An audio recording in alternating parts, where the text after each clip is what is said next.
Welcome to Curious Coaching, the Sport Northern Ireland podcast for coaches who are driven to explore new ways, thirsty for new ideas, and passionately curious about how they can maximise the power of sport through great coaching. The podcast that seeks not to answer coaching questions, but to provoke them. Hello and welcome to the Curious Coaching Podcast with your hosts, Michael Cook and Simon Toole. We're delighted to be back with you for this episode. It is, in fact, the last episode in Series 1. We started way back, it feels like a very long time ago now, in May 2020. And over the last 18 months, what we've tried to do is bring some fantastic coaches to the podcast to share their experience, what they're curious about, how they've learned, and their lessons on their coaching journey. As a natural closing point, we're now looking to do this episode as the last episode within Series 1. And because of that, what we've done is compiled a wide range of clips from all the coaches who have contributed to the Curious Coaching Podcast over the last 18 months.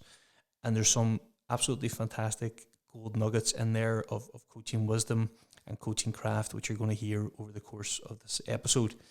We also have made some developments moving forward into the podcast. And as we move into Series 2, we're going to be looking at a micro-series where we'll focus on very specific topics in relation to coaching and follow a theme or a thread on those and try and bring you some fantastic information, ideas, and different concepts which will hopefully challenge your thinking around coaching and help you learn as a coach in whatever environment that you're currently operating in. So it's fantastic to think we've came this far. It's the end of Series 1. We are getting a little bit emotional here about it, but we're certainly in a good place and it's going to be fantastic listening back to all the videos. I'll pass over to Simon here now. He's going to kick us off into the start of it. Thanks, Michael. Try and keep it together as best I can here. So just to lead into, I suppose, today's episode, what we have done is identify 5 themes from all the interviews that we've done with all the various coaches. And I suppose we've been really lucky in that we've spoken to coaches from a really varied background. We've spoken to coaches who are doing it on a voluntary basis. We've spoken to coaches who work full-time in coaching.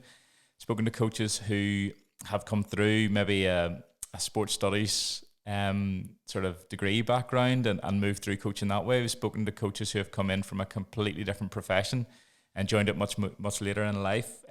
Coaches who are working at grassroots sport.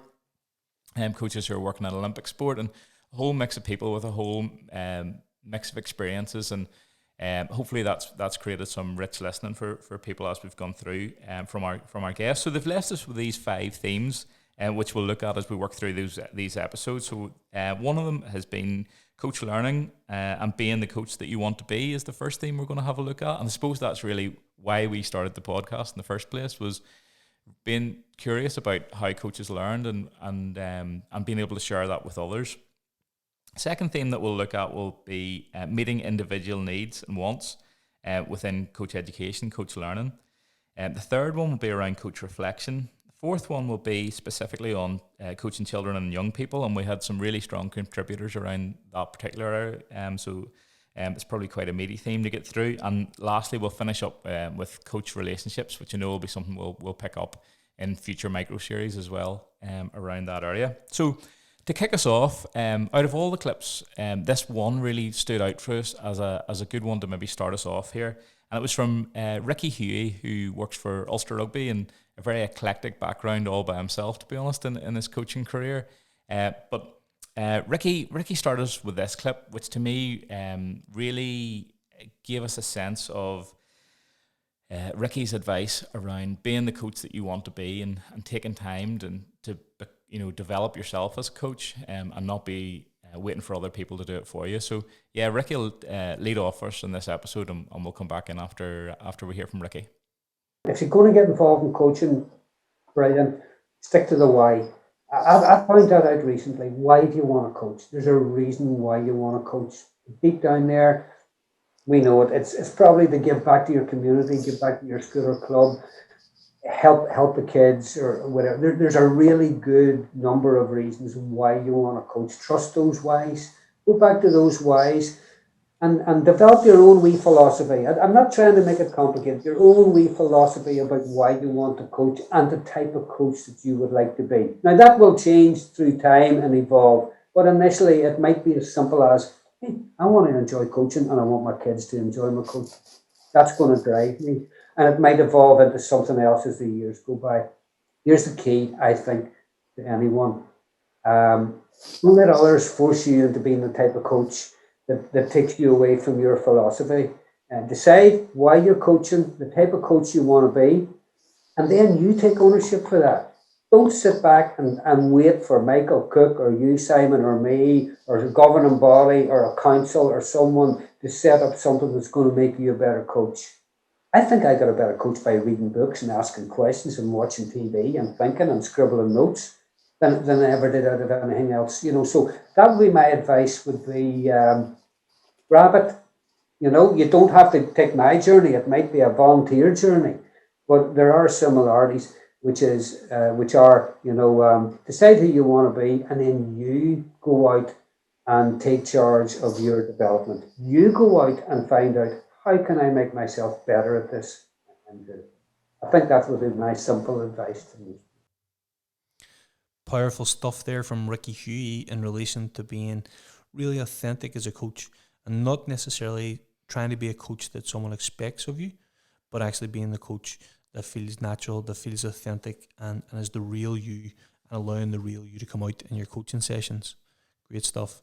We're now going to hear from Arlene Boyles and Mark Tumilty, two vastly experienced hockey coaches, and the focus on the two clips you're about to hear is about learning about the person and the coach that you are, and also learning about others in certain environments. And we're also going to focus a little bit on Mark's talk about observing other coaches and the power and the value of spending time with others as a learning and development tool. So many different directions. You're relying on people to be honest and open and all the cliches that you can think of, but it's a value system that I would hold dear. And I think that from a coaching point of view, you can learn so much from that. And I think that's definitely one of my biggest is, it's just not a journey for you, it's a journey for everybody, and it's just whether you want to bring them on board and whether they can, and also to listening to the people that can't and possibly taking something away. And in my club career of coaching, we won the All-Ireland League with a team that just shouldn't have been, with the greatest respect to any Pegasus person listening to this, we shouldn't have been anywhere near it. And and it was again a belief system that we spent a lot of time talking to each other, and me certainly learning about the person. And I think that it's certainly the biggest curve that I can see in my coaching career is the little, the person at 40 years of age or 38 years of age that knew everything to the age I am now. I'm not going to tell you, but the age I am now, that you can see that as the journey goes on, it's just taking little bits, and also to some very uncomfortable bits, and trying to shape yourself. There's probably been a few things that have stood out for me. One is spending time with other coaches, and I've probably been lucky enough, and I hope I get this guy's name right, a guy Soares Martins, who's the Indian ladies coach. Yeah. Came across and took a 2-day workshop through Ulster Hockey. And I took 2 days off work, and it was probably 2 of the best days I've ever spent within a coaching environment, because we just learned so much. And a lot of the stuff I use now, and he was a guy who'd been assistant with the Spanish men, I think under Maris Hendricks, to Olympic silver medal. I think he's done the Dutch ladies, I think, as well. He's been assistant in the men's side. He's now with the Indian ladies. Just really simple things, and he really helped with. And then the opportunity, obviously, to spend time with Jason Lee there over this during September, October, 5-time Olympian, and just to room with Jason and have that opportunity for even the 2 odd weeks we were in Canada to listen to Jason. So I think for any coach coming through is to spend time with those. It doesn't always have to be coach at that level. You can learn something from somebody coaching kids, just in something they do, or how it could be something as daft as where they set a cone. And so I definitely, that would be one huge learning. One of the other things I really benefited from is more through default than anything. I put in place like a mentor when I was at Banbridge as a coach in my last few years. And it was a guy who was on the coaching staff, but he was an older guy with more experience. And to be fair, I used him as a guy to sound things off, to ask for feedback on how I dealt with different situations. And that definitely was very beneficial. Now, the key to that was he was in the same wavelength as me. We wanted to play this game in the same way. And so, yeah, I definitely think that was one of the key learns. Interesting stuff from both Arlene and Mark there. I think for me, on what Arlene was chatting about, it's making me wonder, do I understand enough about me as a coach? Do I understand self enough? And also, I suppose sometimes you tend to shy away a little bit from adverse experiences and not think about, well, how does that shape my development? And Arlene clearly is using that experience to understand more about herself, more about the people around her, and that's making me think, am I doing that enough?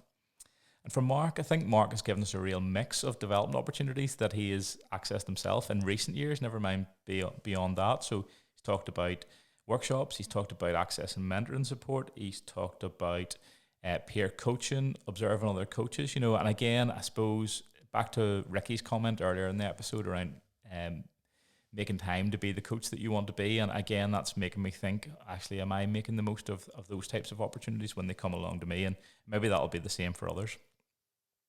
So moving on then to our second theme, it's really, I think, provides a bit of a bridge between the theme we've just left and the one we're going to, where these clips all came from an episode around female coaching, but very quickly in the discussion it became about how do we fit education around the coaches rather than the coaches around education. And this clip from Elaine Rice, who's the Northern Ireland senior netball coach, really I think will probably provoke some thoughts around that as we go. And ultimately, coaching is about being with people and getting involved with people. And if we're doing files and paperwork and planners, and then we're probably missing the boat a wee bit. And I know that for me would be off-putting. I don't actually have that many coaching qualifications, on the grounds that I was simply too busy coaching and having babies to complete them. So like Netball Northern Ireland at one point offered for me to go and do my level 3 for 3 weekends in England. It wasn't going to happen. How do you fit that in when you're doing Northern Ireland coaching? And and so on paper I'm missing quite a bit. To be honest, I didn't want to do it. The bottom line is I didn't want to do the coach education because I felt every time I was with the players I would learn more. Really interesting from Elaine there in relation to coaching is about people, not about qualifications. And that's something that really resonates with me as well. And I think if we understand the person that we're coaching, it can really help the environment, it can really help the relationship. And I'm a big advocate for that because everyone has a story. And if we take the time to get to know that person's story that we're coaching, well, hopefully we can get into a position where we can help them achieve the motivations. We understand the position we're coming from. And as coaches, we can show so much more empathy when we have that information. So I think that's a really valid point from Elaine. On the same episode, we also had 2 fantastic guests in Lucy Moore and Tandy Haughey. And Lucy had spoke about changing her perspective on her involvement in sport.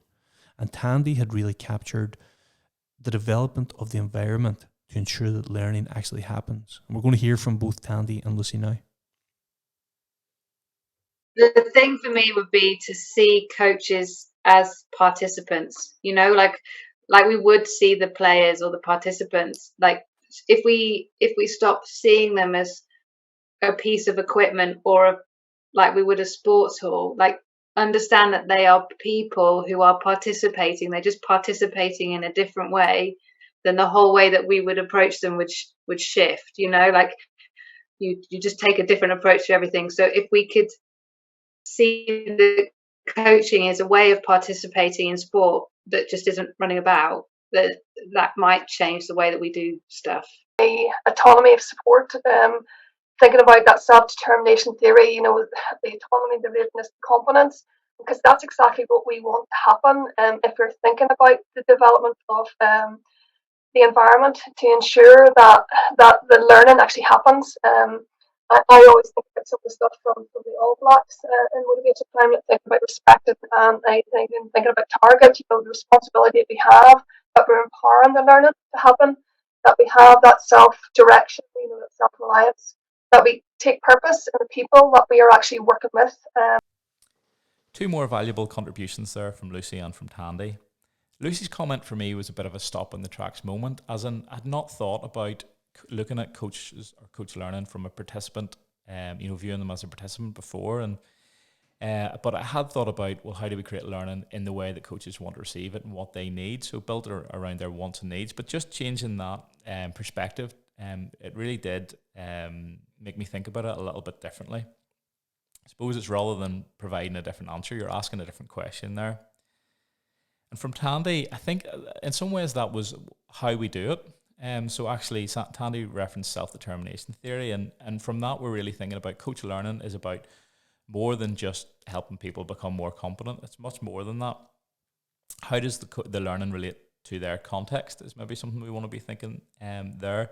And what choice do they have in the learning they consume, when they consume it, how they consume it, and even how it applies within their context.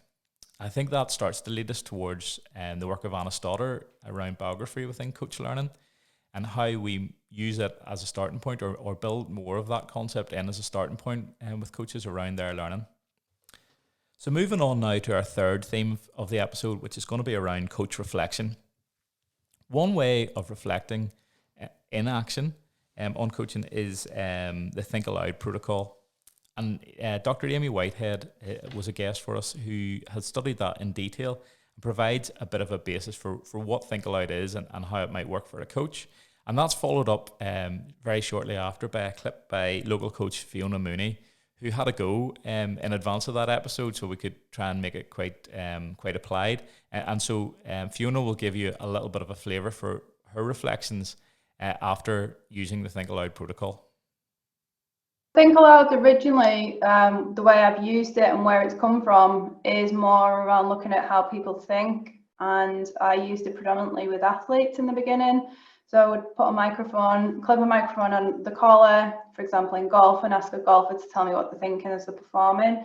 But within coaching, it's more a self-reflection tool, and it's a reflection tool to develop reflection in action, so reflection as the coaching experience is happening. Every single time I work with a coach, and the first time they just find themselves kind of commentating on what's in front of them, and then what tends to happen is they'll then start to step back and think, right, well, this is happening in front of me, but how am I affecting what's happening in front of me? So what is it about my coaching and my actions that are affecting the session and the things I'm observing?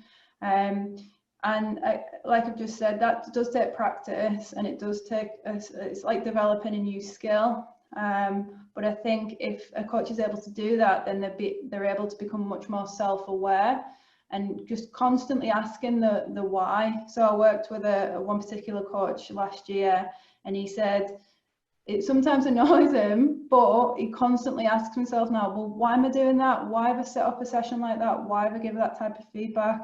And he's even started to question himself more just outside of, his coaching role. He's also a mentor, so he uses it in that respect and in his day job as well.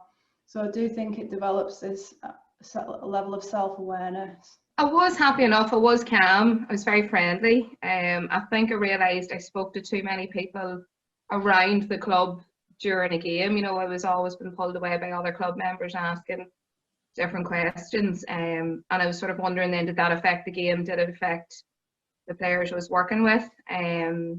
One of the main observations from the match, I like to think I work with every individual and focus on every individual and give every child the time. But I noticed there was one child I never spoke to the whole session as an individual. He might have been spoken to in his turn as a defender, but and this was the child who was the consistently good player, is always well behaved, the quiet player, and I was quite disappointed in myself that I hadn't spoken to him. So I made sure then the next night of training, he was the first player I went up to and had a wee chat about his game on Saturday and how he's consistently good and consistently well behaved, because I think we're always prone to speaking to the person that needs the most work or the loudest player. So that was just one observation I was disappointed in myself with. as you can hear there, think aloud can be a really valuable tool for reflection and action. And a thought that came to me as we recorded that episode was, how often do we really do that?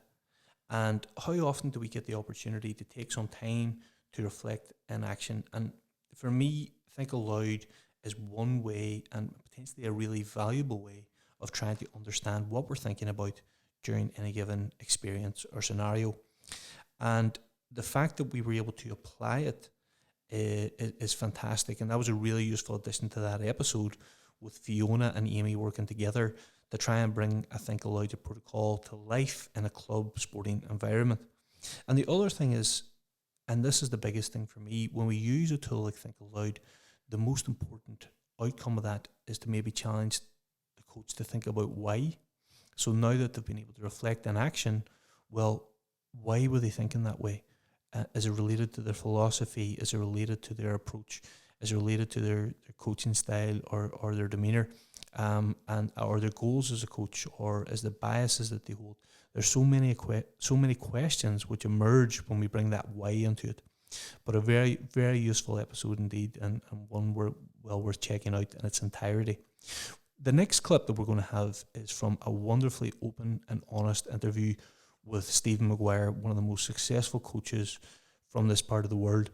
And the interview, when we sat down, when we finished, we sat back and went, what a refreshingly open and honest account of a coach's journey, and some real emotional details of how Stephen experienced sport at the highest level with some of the best athletes in the world. Huge learning then was in 2016, jumping forward, when this was quite catastrophic, and it always hurts me to talk about it, but it's massive learning for me and hopefully for others, that within the GB teams, we had developed a really good relay program, and the guys in particular, we were really striving on stuff. So the anniversary games, the big London event, was just before the Olympics in Rio. So we ran 2 different teams in the 4x1 men, and we went into the Olympics ranked number 1 and number 2 in the world with different teams, which was unheard of. And but we wanted it way, way too much, and we all got emotionally attached to things way, way too much. And when you have that desire that that you can do it, but we probably, I'm using we instead of me, but I in particular wasn't, as the head coach of the team, would you call it experience or nous? Probably experience, where, I hadn't been in that situation before in Olympics, when you were looking after a squad of people that were actually favourites for a medal.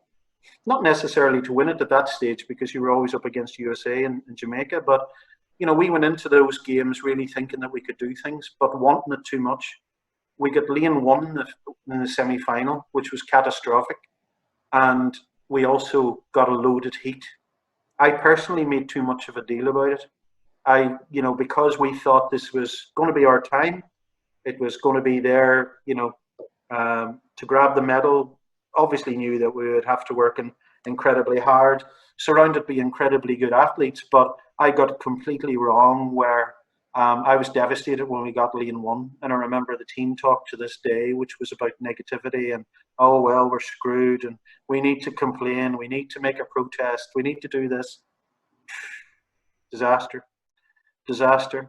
And we just knew that, that the heat that we had got, even from Lane 1, given the quality of what we had, the athletes probably should have been good enough to do it if I had created the right environment, and I created a negative environment. Now, we made the final as a fastest loser, so we were hanging on to things again. So, in athletics, you get, fastest losers are Lane 1 and Lane 2. And Lane 2, you have a chance. Lane 1, you have no chance, particularly in a 4x1. And so we were praying, absolutely praying that we would get Lane 2 in the final. No, we got Lane 1 again, so there was more desperation, but we didn't get a medal. The boys ran brilliantly, and actually, in fact, at that stage, I'm not too sure if it's been beaten, but they ran the fastest ever time from Lane 1 ever in the world. So it was a magnificent performance, but my God, I blew that one. It took me to Christmas to get over it, without an exaggeration. I remember sitting with Neil and trying to figure out how the hell did that happen, and but you learn from it massively, and I can assure you it'll not happen again, but it was a real tough lesson. The story from Stephen there for me was one of the things that I felt most privileged to be sitting listening to be honest, across the full series. I have heard coaches share before quite openly like that, but generally in a fairly tight conversation with one or two other people, and to share that publicly, I think was huge respect for him for doing that.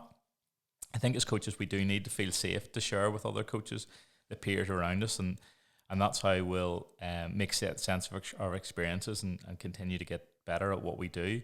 So for Stephen to take the lead on that in such a public forum, I think was really fantastic.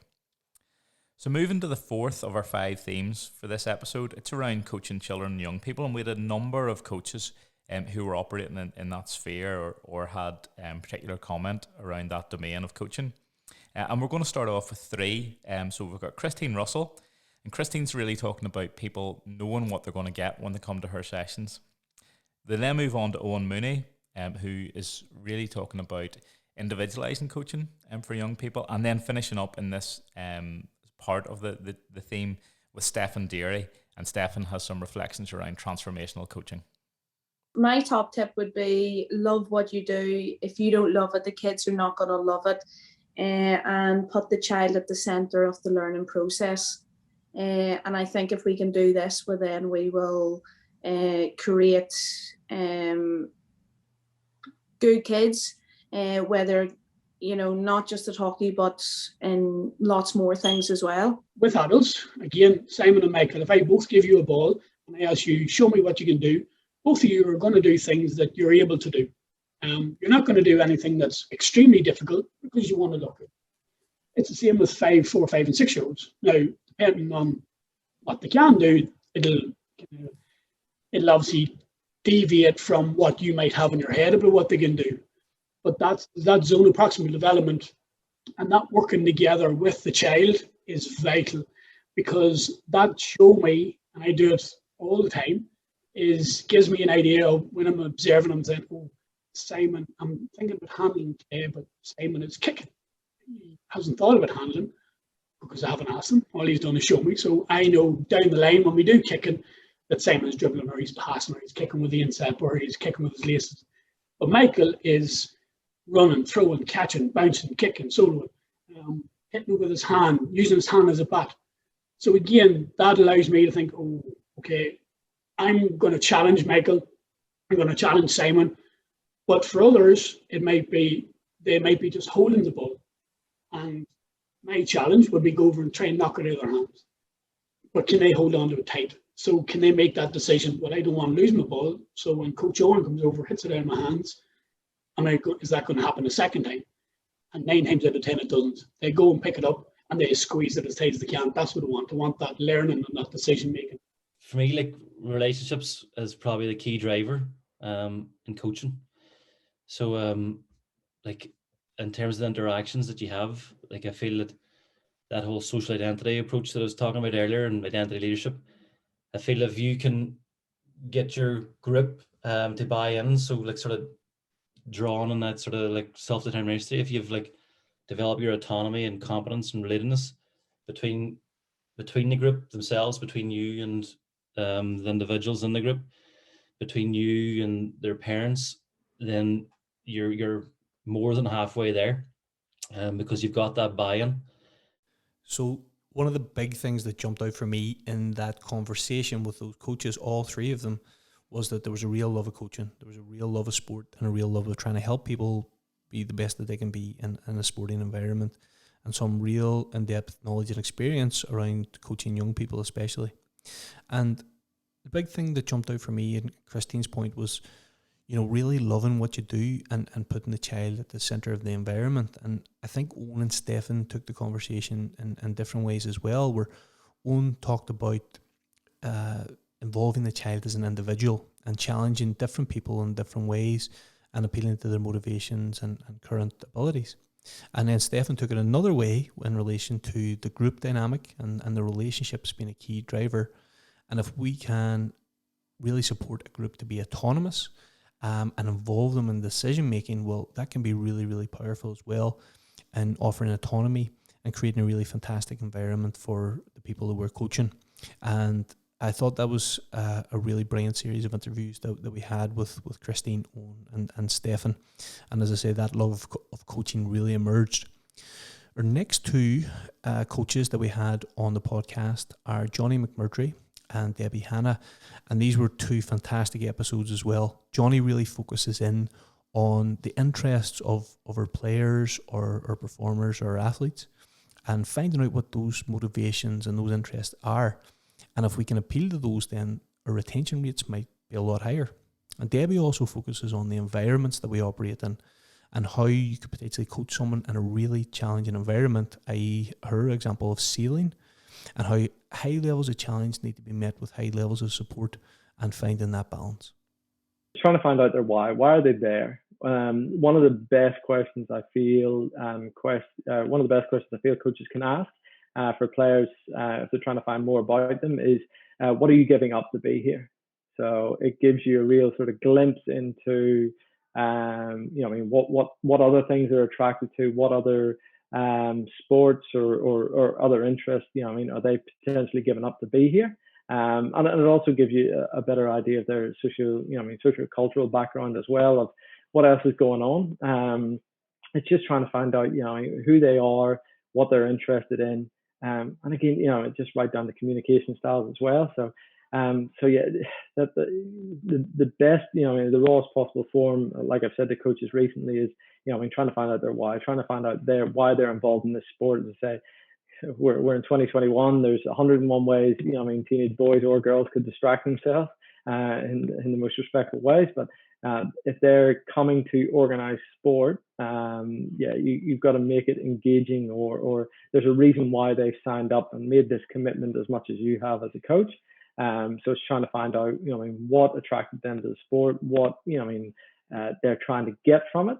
And if you tick off those questions, then that's when we'll hopefully we'll have a higher retention rate of age grade athletes or these young adults remaining in sport, which again ultimately can benefit both your high performance end and your social aspect end as well. So first age grade I ever coached was 16, 17-year-old fellas, and a sort of smaller club across Brisbane. But I prescribed them. I probably gave them what they needed at the time, but I look at it, and again, it wasn't. Again, I had a couple of fellas who were in and out of the team and whatever, and again maybe drifted away because I wasn't fully attuned to what they were looking for as being part of the team. So probably the best thing I do now compared to, or one of the better things I do now compared to in the past, is I ask a lot more questions. A lot more meaningful questions as well, a lot more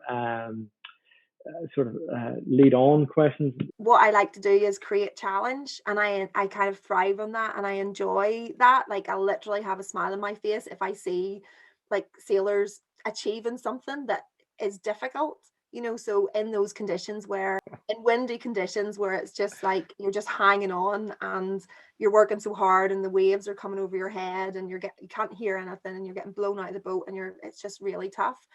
And to see people achieve or come off the water and know that they've achieved something, like, I enjoy creating those situations that make them uncomfortable, and then that in turn increases their skill level. Fascinating comments from both Johnny and from Debbie there. I love Johnny's use of the term attuning to what your participants are looking for. I really like that phrase, and that's something that I took away from that episode. And from Debbie, that you could tell that sort of passion that she has for setting challenge and supporting people across that, or seeing people achieve within her coaching. And I think two great traits that we can see within coaches. And for me, I think that's mostly around balancing people's wants and people's needs. If you look at the two comments there, and also balancing learning in what they're doing and enjoyment of what they're doing. Recently, listening and reading to a little bit of Amanda Vizek's work around fun maps, and we can see that fun is much more than just a smile on your face. It's that sense of satisfaction of getting better at the same time. And I think when you combine those two comments together, from the two coaches there, that comes across really, really strongly, which is great. So taking us into the final section of today's roundup episode then, we're going to focus on coach relationships. I think that's something that's probably come through across the 4 previous sections of this episode anyway, but certainly something that came across very, very potently from the final 3 coaches that we're going to hear from. First, we're going to hear from Ciaran Ward and Cowen-Vickers, both judo coaches coaching within the Northern Ireland Judo Pathway. Ciaran talks to us about how coaching is really all about relationships, and Chloe puts a little bit of meat on the bones about how we can develop really good relationships with our athletes and participants. You have developed a certain level of competency as a coach in terms of your technical and technical awareness and how you deliver. And that's crucial that you have that initially. But after that, it's really just about knowing your athletes and developing an authentic relationship with your athletes to know them well and what is best for them. And only by having these conversations and having that kind of relationship are you ever going to be able to get the best from anyone. I like to think that I'm good at understanding what the player needs, and within the environment they're in, whether that's understanding or reading them, whether they're in training, whether they're tired or there's an area where they need pushing more. I just think it's generally understanding the player that I always feel that I know, and I think that just comes down to experience of being a former athlete and also being involved in coaching for a long time in different areas, because I've come through, I didn't have an opportunity to come straight into coaching as an athlete at a high level, I would say, because I had family. I lived in the northeast. I couldn't get to apply for full-time jobs and things like that. So I've had to work within grassroots judo and club judo, where you get to form relationships and see athletes grow from being young. And I think that's given me like a wider scope of coaching through to high performance, because you understand obviously the backgrounds, where they're coming from and what they need at certain times of development. Obviously, because of the technical side of judo, I sometimes can see or feel what needs developing as well. So I think that's an area that I think it's, like you said, it's what I enjoy doing. So it's the mat work I enjoy doing, but also I think, I can feel or just really get a good relationship with the athlete to know what they need at that time. Some really useful insight from both Ciaran and Chloe there. And I think looking from the outside in, we can sometimes be mistaken for thinking that coaches operating at a really high performance level are really focused on the results first and foremost, and everything else second. And that certainly was not what we heard in that interview, because relationships featured really strongly. Yes, the results are important, finishing places and so on, they're really important, but you can tell from both coaches that actually building relationships with the athletes and really being authentic with how they connect with the athletes is really valuable and really important, and in fact potentially vital to success in the long run. And strong relationships is a very large contributor towards sustained success in any chosen sport. Another high performance coach which we had on the podcast in our very first episode was former Northern Ireland and current Stoke manager Michael O'Neill. Most people listening to the podcast will know Michael with his high profile. And again, he spoke a lot about the relationships with his players and the methods that he put in place to build those up over time. The key to any manager is that relationship with the team as well, because we talk about tactics, and tactics is part of things, and people are tactical geniuses, but more often than not, for me, I think it's the relationship part of it that is real key, because if that's strong, the information will be received, and that's the most important thing. Because look, if you can have the best information in the world, but ultimately if it's not received by the person you're giving it to, it doesn't serve any purpose. So I think that's very important, is know your audience as well, in terms of how you get, sometimes I've seen coaches overcoach or be too detailed for the level of the player that they're dealing with, or with the level of the age group that they're dealing with. And it's not about you displaying how much you know. It's about trying to give what you do know to someone so it makes him better. And I think that's, particularly for young coaches, I think that's a challenge, because there's a natural thing that you want to show that you have this capability, and you want to show I'm good and I have this level of knowledge, where actually it may not be what the group of players in front of you needs at that minute in time. Great to hear from Michael there, especially finishing off the series, I guess, where we started it. Michael also chatted about relationships, and I guess for him it's relationships across a whole team of athletes.